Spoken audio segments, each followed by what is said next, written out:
What are quarterly tax payments? Yeah, exactly right. Some clients don't haven't dealt with them.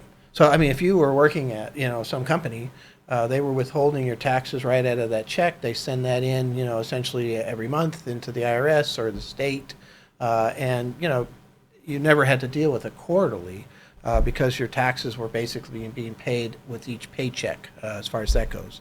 All of a sudden, you get into retirement, and not everything can have a withholding like you can with your paycheck. So many things can. If you take money out of your IRAs, you can designate how much you want to be withheld before you get it.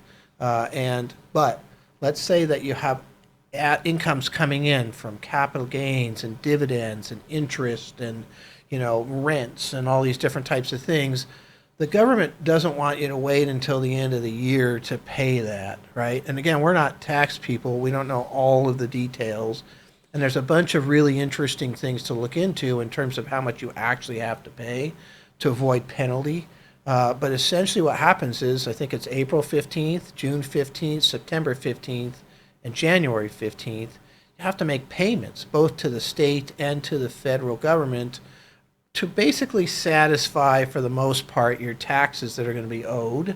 Again, there's some caveats to this, which we won't get into, but the taxes that are owed for your tax return for that next, tax filing season, which would be, April 15th. And they don't want that, all at once. Mainly, they want their cash flow.